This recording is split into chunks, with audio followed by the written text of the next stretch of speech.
Malawi Today.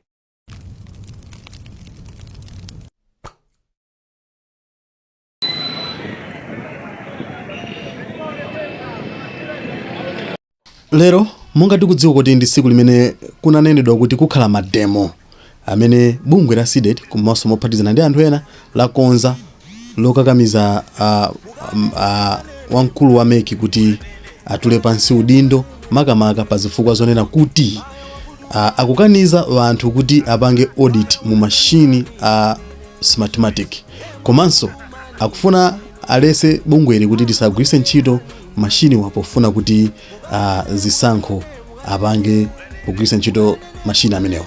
Lero ndi tsiku limene kukuchitika mademo amenewa ndipo zayambika kale amene takuoneserani apopo, ndipo ma videos iso ena amene ali kusogolowa tikufuna tikuoneseni mmene zilili m'madera osiyanasiyana, koma uku ndi kulilongwe kumene zinthu zafika posauzana.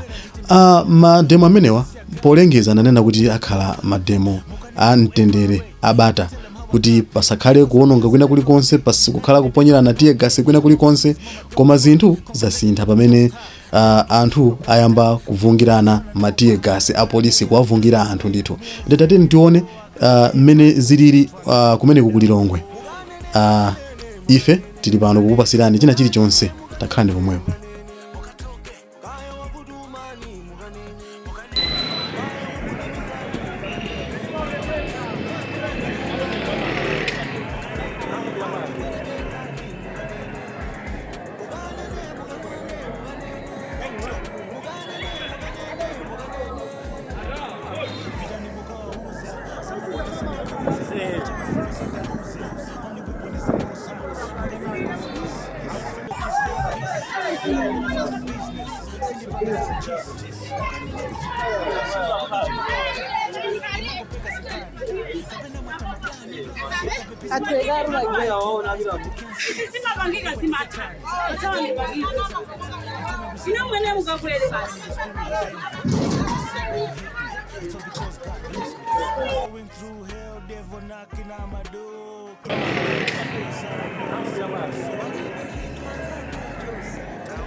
Ndithu mmenemo ndi mmene zikukhalira kulilongwe muchithunzi mwanu umwe mukuona kuti kumene kukwavuta ndithu, ndipo muzithunzi zina zimene zili apazi mukutha kuona kuti mwambamo ndi tiye gasi amene yoyo amene ali kunoko ku lilongwe, ndipo zinthu sizili bwino, zinthu zavuta padakali pano.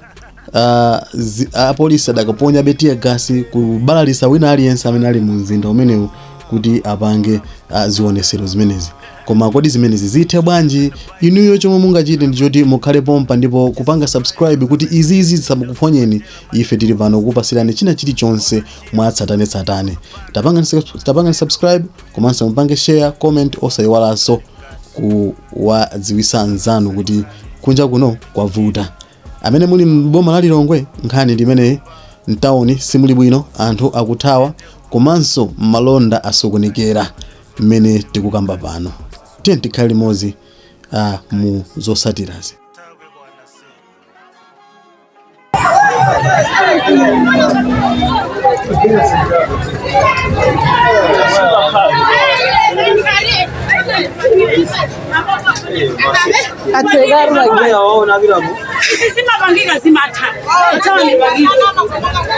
Ino mwene mukakwele basi.